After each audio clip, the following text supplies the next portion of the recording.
Hello everyone. So here we are again. Let's discuss about another very important topic of physics, which is YDSE, Young's Double Slit Experiment. Now, when we talk about this topic actually covers the interference section of wave. So this topic will be utilized in two different chapters. One is wave motion and second one is wave optics. In both the cases, we will be utilizing the same sort of concept. Second thing, when we talk about this topic is more of an experimental topic. So what we will do is, we will be doing some simulations also, and we'll try to understand how we can see the effect of interference, how we can observe the effect of interference, and how we can see the variations in the interference pattern. Many of the times we know the theoretical values, we know the formula, but we don't understand what actually it is. So this time we will try to understand this thing based on the simulations as well. So let's start with our topic. The first thing that we will be talking about, what is an interference? What is the interference conditions?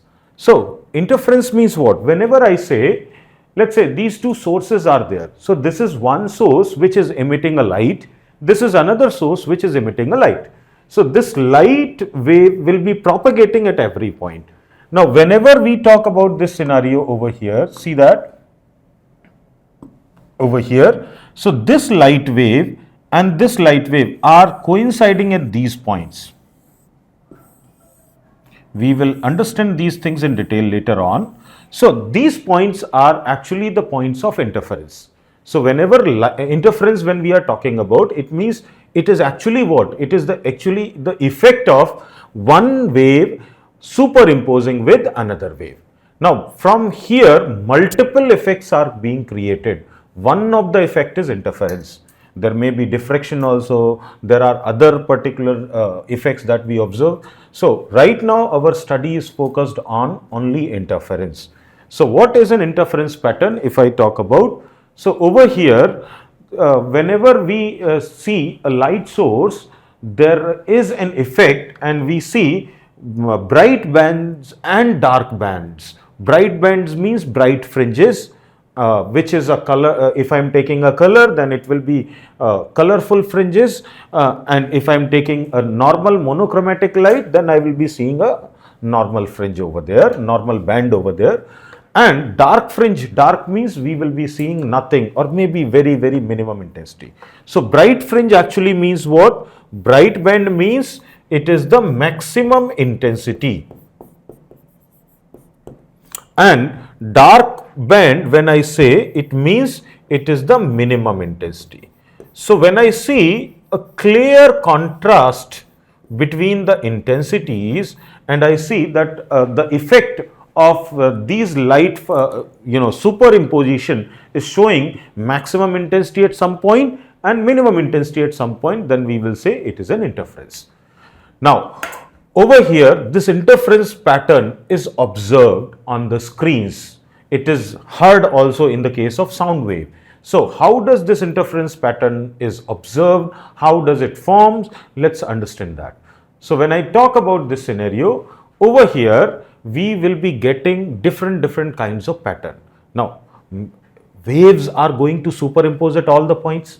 Right now also we are standing in this room, the lights are coming, they will be obviously overlapping, but we don't see a pattern here. The reason is the pattern is not steady.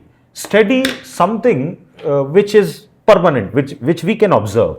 But when I say a non-steady pattern or maybe a complex pattern, so there is a difference in the non-steady pattern or complex pattern and a steady pattern. Steady pattern is we can observe those things permanently, we can see it on the screen, we can see, okay, this is the final effect. But when I talk about non-steady pattern, it is actually happening. Bright fringes are forming, dark fringes are forming, but these fringes are forming in such a small time interval that overall effect we are not able to see.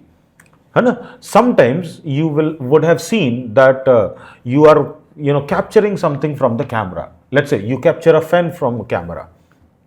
You will observe that the fan is very slowly moving with the camera when you will observe. Why is that so? Because camera has a shutter speed. So it will be observing those things with reference to that shutter speed time interval. In that time interval, this fan is already rotating. If it is rotating very fast, then it will cover a lot of things. So you will feel like, okay, it is moving a very slow pattern. But in actual, the fan is moving very fast. Same happens with our eyes. Our eyes have a certain limit of observing the difference in the time. So when the time of formation is very small, our eyes does not observe it. So we will not be able to observe the change. That is why in the case of non-steady pattern, we don't observe the change. So how do we observe a steady pattern? Whenever we talk about any steady pattern, remember in what way this steady pattern is going to be formed. Let us say there is a source. This is a monochromatic source. Monochromatic means it is emitting light of only one kind of wavelength. So when this monochromatic source is placed and I will place a slit in front of it, what will happen? It will start emitting a wave.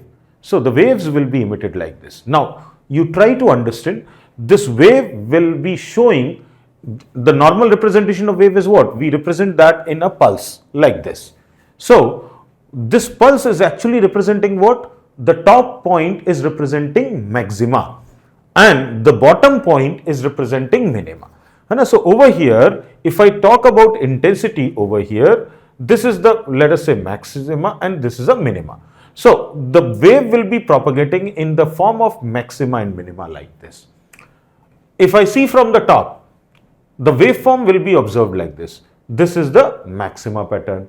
And then there is another wavefront. This is the second part. So this is a positive cycle. This is a negative cycle. So this wave is propagating actually in the form of positive and negative cycles of intensity. Now when I will place any other slit over here, what will happen? This wave will reach these slit patterns. So once it will reach at these slit patterns, what will happen is the propagation of wave will pass through this pattern also and will pass through this pattern also. Now see it over here. As soon as, now this is one source, this is another source. So these waves have started superimposing at certain points. Like see it over here, P point. What is this P point? This was maximum part or not? So P point, what is happening is maxima of first wave is overlapping with maxima of second wave. So whenever this point will be obtained, it means here we are going to observe maximum. When maxima will match with maxima, it means it is a maximum intensity of the band that we will observe. So this is the point where I am observing maximum intensity.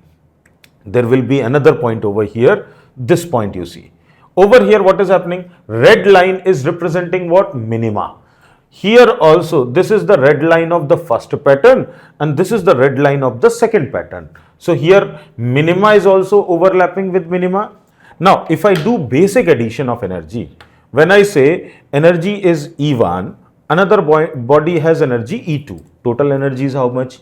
E1 plus E2. Similarly, when I say an energy is minus E1, another energy is minus E2. So what will be the total energy over here? Minus of E1 plus E2. So this minus sign is just representing the way of the direction. So over here what is happening is E1 plus E2 is the magnitude in the minima case also, minimum interference also, and here also maxima overlaps with maxima. What is the intensity? E1 plus E2. It means this is also a bright fringe and this one is also a bright fringe. So bright fringe means what? Bright means maxima overlaps with maxima.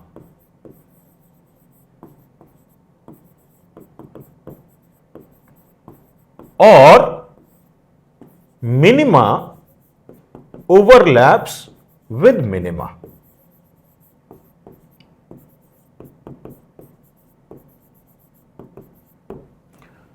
So whenever we are observing bright fringe, it means what? Maxima must overlap with maxima or minima must overlap with minima. Now over here, if you see that there is this point also, this one. Here what is happening? Black part of S2, black means maxima, is matching with red part of S1, that means minima. So when maximum of one with overlap with minimum of another, that means one intensity is E1, another intensity is minus E2. So when you will add E1 and minus E2, it will become what? E1 minus E2. So that means now here we will be observing the less intensity. So that is why it is called as dark fringe. Dark fringe means maxima overlaps with minima.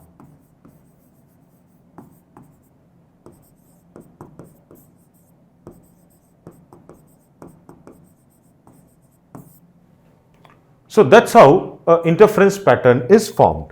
So if I talk about over here, wherever crest, that is minima, overlaps with the maxima, then we will get dark fringe, and wherever maxima and maxima superimpose or minima and minima superimpose, we will get bright fringe.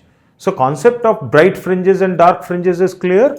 So there will be multiple bright and dark fringes will be obtained over here, and that is what we will observe in the pattern. Suppose if we place a screen over here. So on the screen I will say this is P over here. So here what is the intensity I am getting? Maxima. Here what is the intensity I am getting? Minima. Here what is the intensity I am getting? Maxima. Here minima, maxima. So there is a pattern that is obtained. Now we will try to visualize this with the simulation part first, and then we will come back to it. So over here,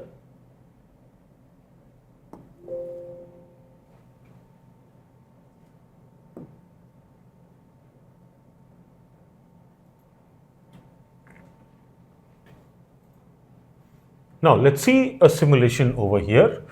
This is how the wave moves. Suppose you drop, this is your source. So this source is actually fluctuating. As a result, the waves will be propagating in the total medium. So you can observe that. Now here the speed is high. If I decrease the speed, you can understand this is how the waves are propagating slowly. So this is how a source is generating a wave. Now main situation we will observe from here. Let us see it as any source is there. Let us say this is the light source. I'll close it first and we will try to understand. This is actually a light source, and here we are seeing the variation of electric field. So whenever a wave pulse is traveling, suppose I switch it on. Now this wave pulse has started traveling. As a result, crest and trough are being formed. That means this green color is actually the maximum, that is a crest. And this black color that we are seeing is, it is a minimum. So this wave is propagating like this. If we place a screen over here, what we are observing right now? We are observing a complete green color over here. That means a whole wave has equal intensity at all the points. Now, what if I change the things? Let us say what happens in interference. In the case of interference, let us say I am representing this by water waves, then we will come to the laser source also. Suppose I have one source. So this source is actually emitting one wave pulse. These wave pulses are propagating over here. I will also have a screen pattern over here. Let us see this. Now second source is also started. Now see what is happening now. Here the waves are generating. Now you can observe that there is a maximum intensity pattern is going over here, but these darkness also we can observe. So we can clearly now understand that there is a pattern that is formed here and there is a pattern that is formed here. This is what is the interference of two waves when they are superimposing. Now let's understand this with another effect. Now this is a screen effect. If I will place, this is the one propagation, one wave is propagated from one source. Another wave is now propagated from another source. Now you can observe from here multiple maximas, minimas, maximas, minimas are being formed here or not. If you see it over here, so we can understand this is the interference pattern. So these bright fringes will be formed here, dark fringes, you see this light from here. If I see this line, you observe this line is actually observing is showing you what here the intensity is always minima. Similarly, you see over here the intensity is always minima. So these points are actually representing the minimum intensity, and intermediate middle points are representing what? Maximum intensity. Now what happens graphically if I observe, and I have placed a screen. So just remove the graph first. So when I will see the screen, previously I have observed that we were having continuous green pattern over here. Now what is happening over here? There is a clear pattern. This is one band, this is another band, this is one band, this is another band. So a band formation is taking place. This one is the maximum intensity, and this one is the minimum intensity. So that's how an interference pattern is formed. So we should have a clarity how an interference pattern will be formed and how it will be observed. Over here we can do multiple observations. Suppose if I see the intensity variation, what kind of intensity variation we are observing? Here we have maximum intensity at this point. Now when I go over here at this point, we are having a minimum intensity. Intensity is not there. That means intensity is 0. So this is what? Minimum intensity point. This is what? Maximum intensity point. So that's how we observe the intensity pattern. Now let's come back to our study again. We have understood how this particular thing is forming the pattern. Now what is our setup? In Young's double slit experiment, we have this kind of setup that we have two slits. This is slit S1, this is slit S2. Light goes from S1 to S2, S1 and S2, and it superimposes just like the slit pattern we have observed. So this is any general point I have taken, and over here the distance between slits and the screen is D, and we will be doing the calculations for understanding. This is the basic experimental setup for Young's double slit experiment. And what is the intensity variation we are seeing? Just like I have already shown you in the simulation, in the graph, how it is. We will have maximum intensity at one point, then minimum, then maximum, then minimum, then maximum. So this kind of pattern we will observe at the screen. So this is the scenario for any kind of interference pattern. Now let's understand how this interference pattern will be observed. In the case of simulation, I'll show you one more simulation here.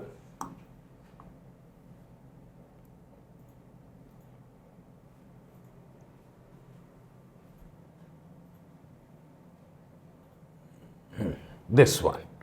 This is a better pattern to understand what actually is happening in Young's double slit experiment. So I'll be showing you wave behavior.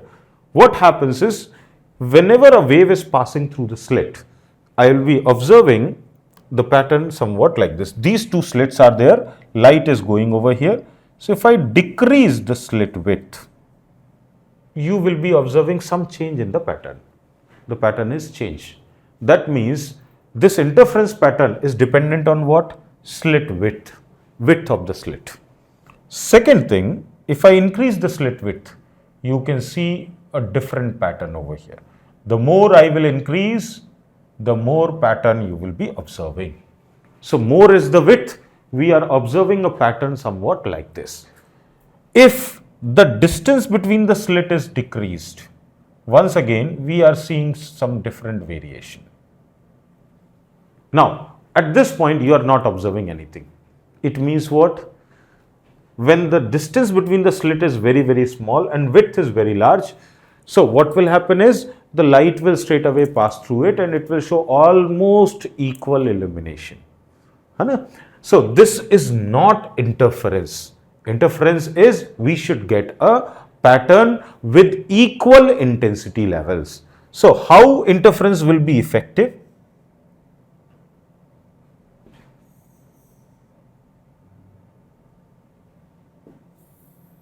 Now you observe this. At this point, you can observe that the intensities are almost equal. Almost. Why I am saying almost? Because this is the real time simulation. So here what happens, from the slits we are not having only interference pattern formation, we also have a diffraction pattern. So this is a combination, a combined effect of interference as well as diffraction. But if I keep on decreasing this,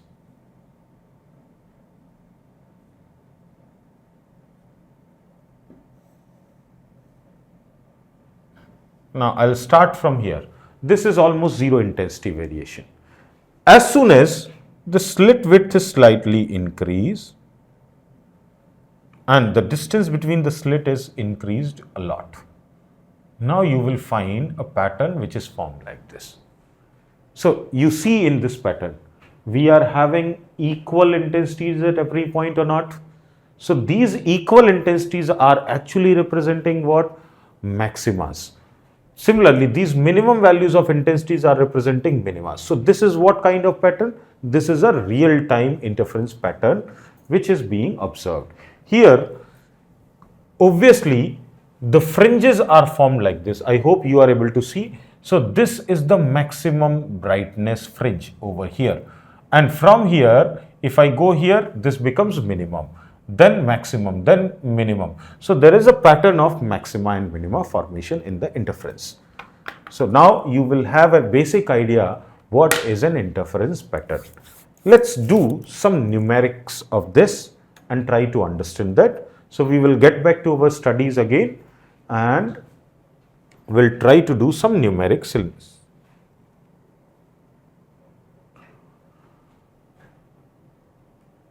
So we have two types of interference pattern. We were talking about maxima or minima. Now the name for maxima is actually constructive and the name for minima is actually destructive. So we have two types of intensity pattern: constructive intensity pattern and destructive intensity pattern. Constructive means where total energy is actually getting added. Destructive means where total energy is actually getting subtracted. So that is why minima. So in the case of constructive interference, we will get bright fringes. For destructive interference, we will get dark fringes. Let us see how a constructive interference pattern forms. Constructive interference pattern will be formed when we will say bright, the crest of one point overlaps with crest of another. That means maxima overlaps with maxima or minima overlaps with minima. So whenever these two scenario takes place, see it over here, that is what we started discussing. So this is the maximum of coming from S1 and this one is the maximum coming from S2. So whenever maximum from S1 will overlap with maximum for S2, we will get constructive, that is the bright fringe. So this is also a bright fringe, this is also a bright fringe, this is also a bright fringe.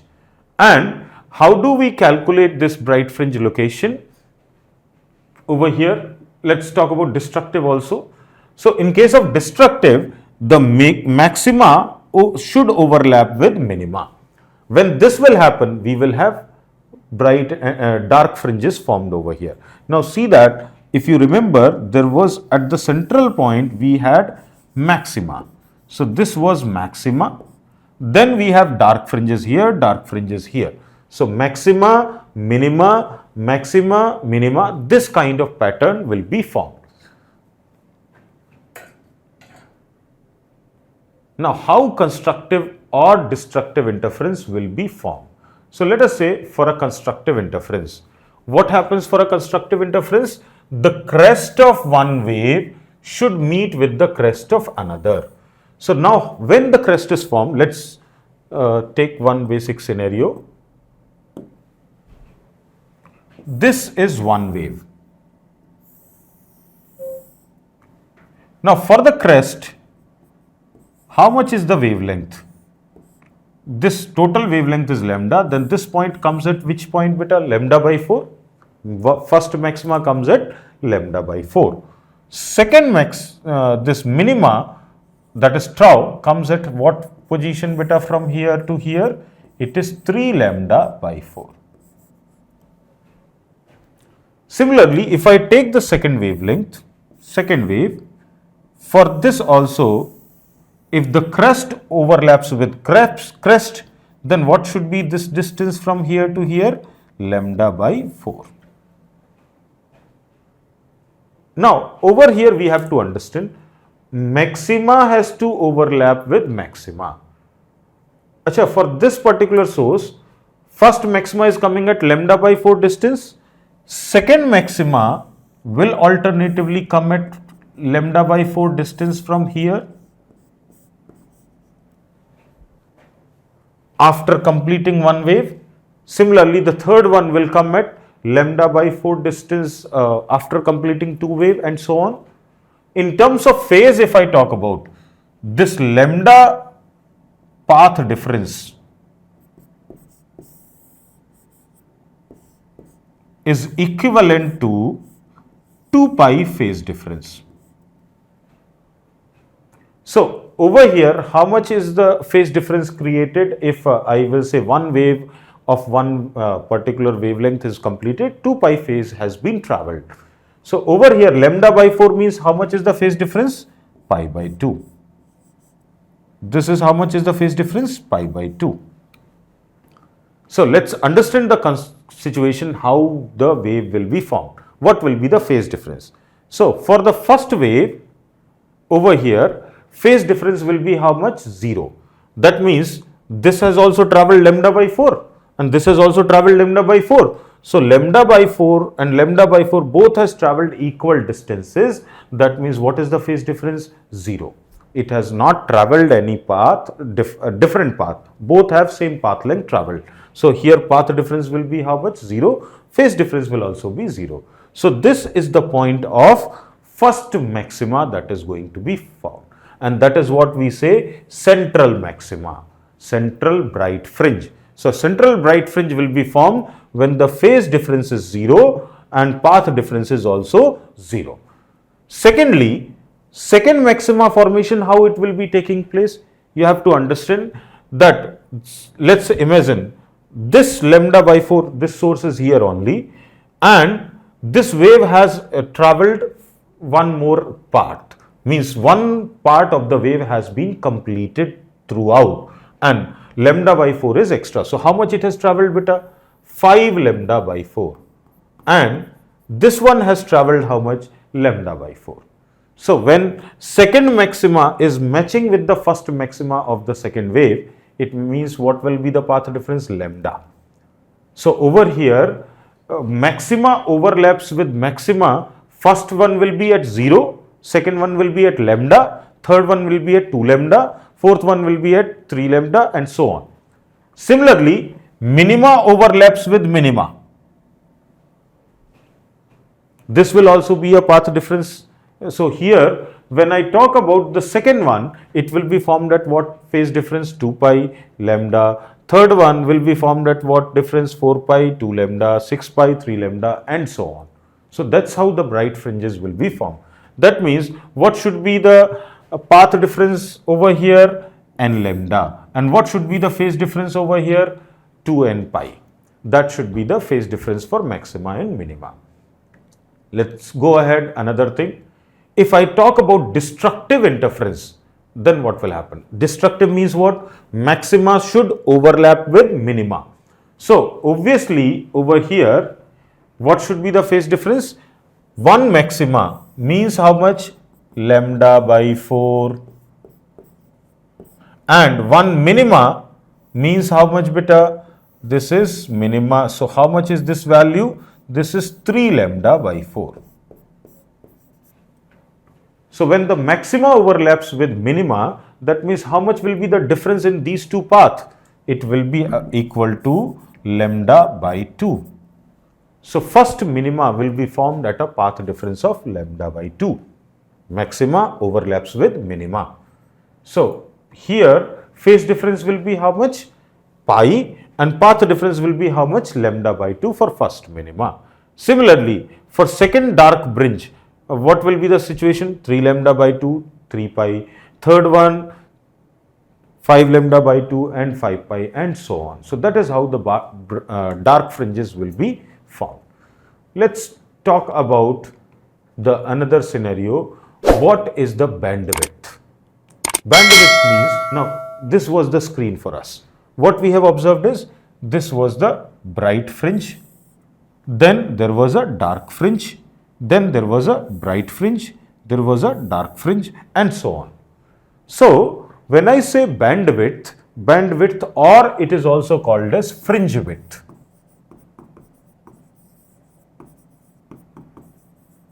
What is fringe width? Fringe width is the gap between two consecutive bright fringes or two consecutive dark fringes. So distance between any two bright fringes will be called as bandwidth or fringe width. It will also, distance between two consecutive dark fringes will also be called as bandwidth. Now let's see how we get the bright fringes and dark fringes. So this is a pattern YDSE. Here monochromatic light is coming. This light will try to have an interference pattern shown over here, and as a result bright and dark fringes are formed. So over here, this thickness of the bright fringes, this is how, let us say the scenario is there. This one is a bright, this one is a dark, bright, dark, bright, dark and so on. So when this pattern is formed, this P point, this point over here, this is called as central maxima.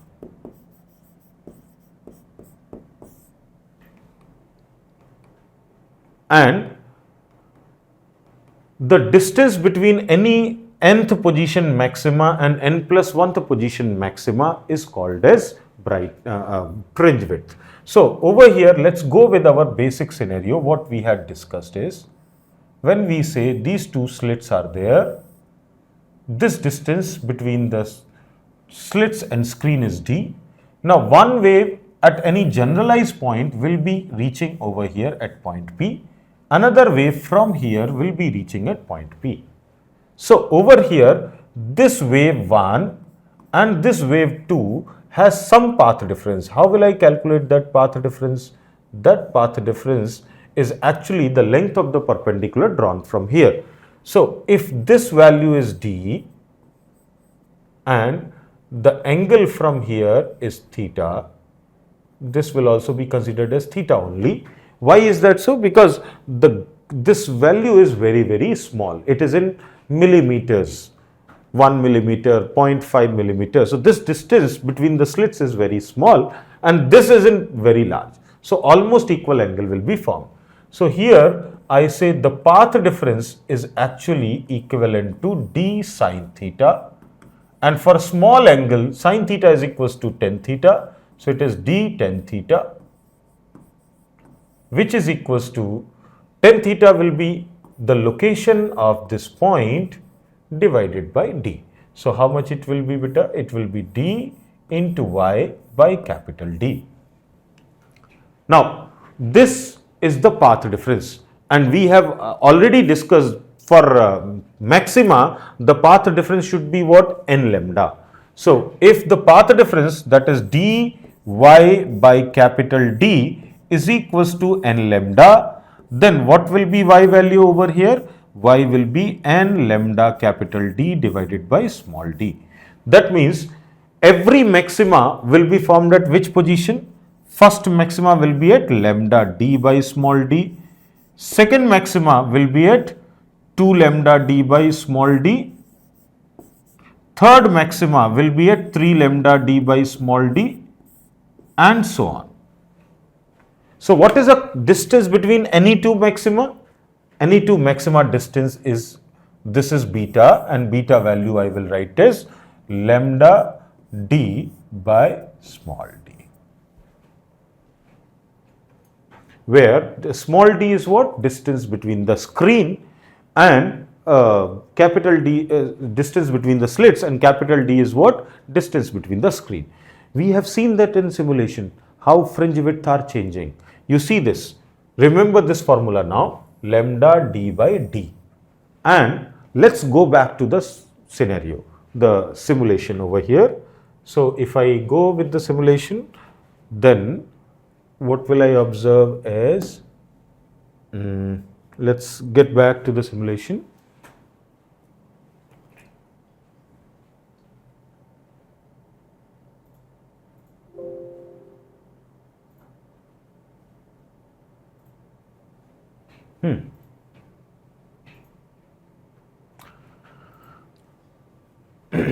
Now let's take this diagram so that you can understand over here. This is the normal slit. We will understand what is the reason for placing this. These are the two slits from where the light is actually going. So this one is what? This one is a central maxima for us. Then there is a dark fringe, then there is a bright fringe. Now if I decrease the gap between them, what has happened? The gap has been increased. That means now the width of the central maxima also increased and fringe width is also increased. So when I will decrease this gap, automatically fringe width will increase, as well as location of the maximas will also increase. Now previously you were able to see 2-3 different fringes over here. Now I am observing only one. If I increase this fringe width, this slide, now you see what has happened. The fringe width has actually decreased and more number of fringes are observed on the screen. So actually what is happening is, as soon as if I increase the distance between the slit, fringe width will decrease and we will see a more number of fringes in one pattern. If I decrease the gap between these two, small d is decreased, that means large number of patterns will not be observed here, only few maximas will be observed, fringe width will increase. So how fringe width is dependent on lambda? It is fringe width is dependent on the distance between the screen. It is inversely dependent. Now if I move it here, what I have done? I have changed the distance between the slits and the screen. That means I have changed capital D here. When the capital D will be here, now observe the change once again. I have brought it here. And let's increase this so that we can see maximum. Now, how many maximas I am observing here? 1, 2, 3. Fringe width is approximately this much. This gap between any two maxima. If I increase this situation, what is happening? When I am increasing this, more number of fringes we are observing. That means here fringe width is actually getting what? This is the fringe width. 1, 2, 3, 4, 5. So now I am observing 5 maximas. That means fringe width is actually decreased. Why it is decreased? Because gap between the screen and the slits has been decreased. So when the gap will be decreased, then the fringe width will decrease. Another observation that we have to understand is, if I change the wavelength, see what happens when I change the wavelength. Red has higher wavelength. So if wavelength is more, can I say fringe width is increasing? If I increase the wavelength further, fringe width is actually increasing. Although this color is not visible, so that is why we have to understand from here. Let's say I'll go from here. This is the scenario. So when I will change the wavelength from here to here, what will happen is wavelength will increase. As a result, what will happen? We will see this on the pattern. Wavelength is slightly increased. What has happened? The fringe width is actually increased or decreased. This is the fringe initially forming. Now it is further increased. How much were the fringes here? 1, 2, 3, 4, 5, 6. So 6 fringes were there. Now if I reach over here, how many fringes I am observing? 1, 2, 3, 4, 5. That means now over here actually fringe width has been increased. That is why number of fringes has been decreased. If I increase it further, at this point, how many fringes now you are observing? You can see that this gap is once again increased. if I increase it further, the gap is further increased. So the fringe width will be directly dependent on the wavelength. As we keep on increasing the wavelength, the fringe width will also increase. So this is the basic observation of the Young's double slit experiment. Let's go ahead on the formulatic form also. How will I write the formula? The expression of the fringe width, we have already discussed how much it was, lambda d by d. For nth bright fringe, this is the scenario. That means xn is equals to n lambda d by d, and fringe width will be how much, lambda d by small d. So fringe width is directly proportional to wavelength. Fringe width is directly proportional to the distance between slits and screen, and it is inversely proportional to the distance between the slit. Now, how do we get a steady pattern? Another very important point to understand. A steady pattern is formed in multiple scenarios. So we will discuss one by one what are those scenarios. The first thing is, when I talk about the light source, they should be coherent. So what is the meaning of coherent? Coherent means the frequency of the light source should not vary with time, because if it varies with time, then their phase difference will also vary with time. And if the phase difference will vary with time, then what will happen is, obviously the pattern will have different kind of intensities. So to understand this point, we should remember coherent source means generally wavelength which are coming from two same source, because same source will have same kind of frequency which will not be dependent on time. So over here, that is why we place the first screen. From here the wave is traveling, and this wave is now bifurcated into two parts. So placing two slits at certain positions is because of we want to create a coherent source. From here, sorry,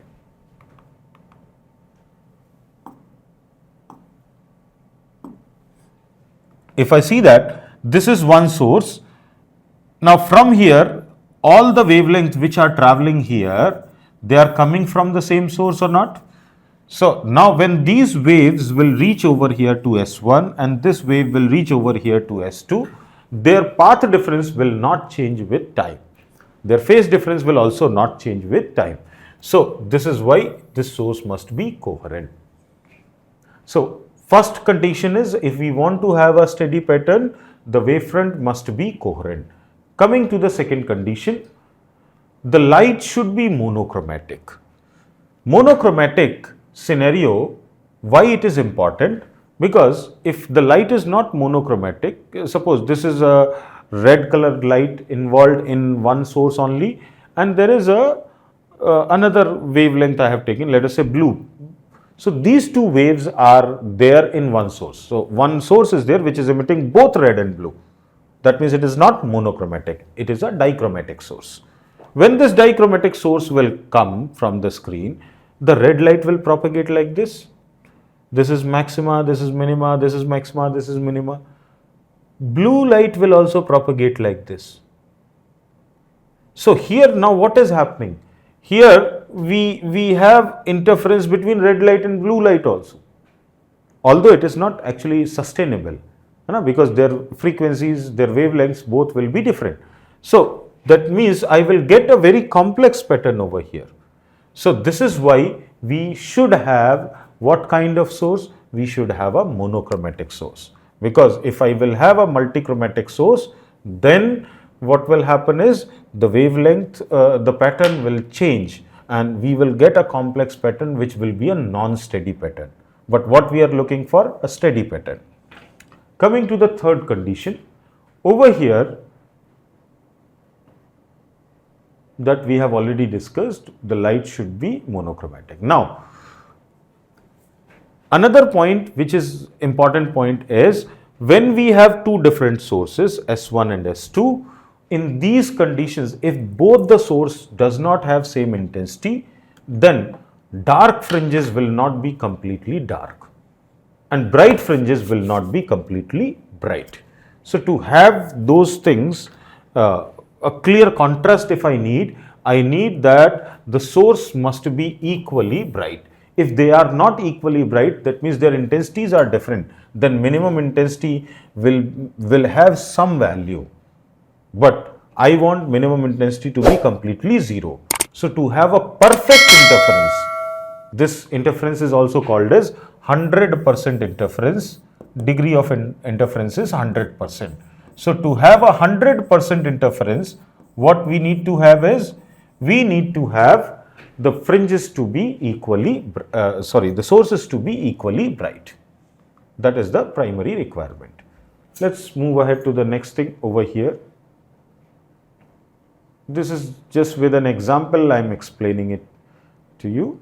Another very important point, when we talk about the gap, these light source must be narrow. Why they must be narrow? Because then only I will be observing a perfect interference. Let's see it from here theoretically, then we will see it through the simulation also. If this is very, very large, if it is very large, then what will happen? This will also become a source. This point will also become a source. This point will also become. So here the wavefronts will start creating a very complex pattern. But here multiple maximas and minimas are being formed. So we will not be able to distinguish between them. So as soon as I will increase the width of the slit, the pattern will not become that much steady. The pattern will change. Here diffraction effect will also come into play. So that is why we keep the width of the slits as very, very small. Let's see it from the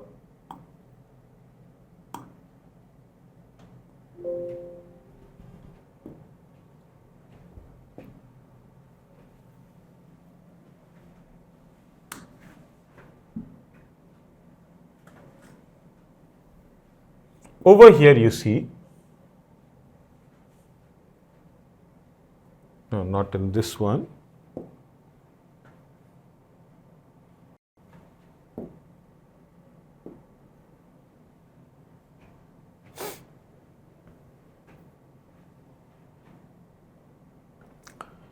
Now this is the simulation which is showing the interference pattern. The waves are going, this is a interference that is going to be created.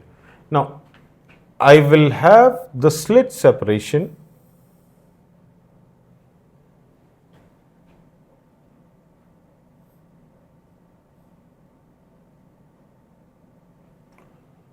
now. If you see, the slit width are large.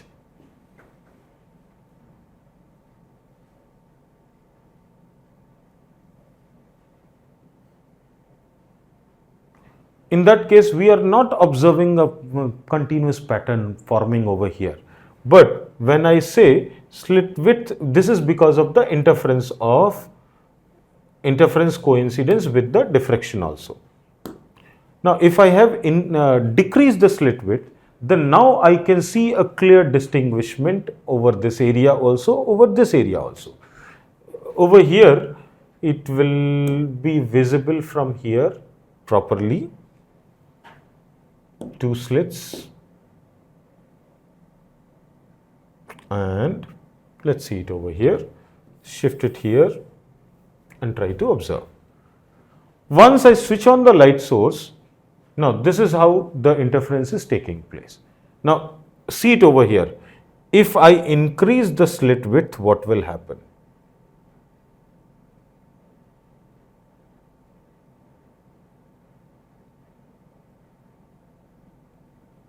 Let's place the screen also. The interference is almost gone. I am seeing continuous illumination here because slit width is increased. When slit width will be decreased, what will happen?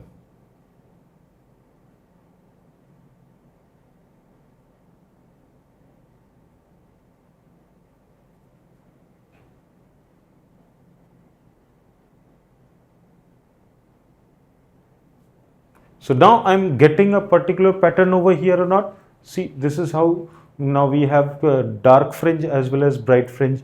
If I see the intensity variation also,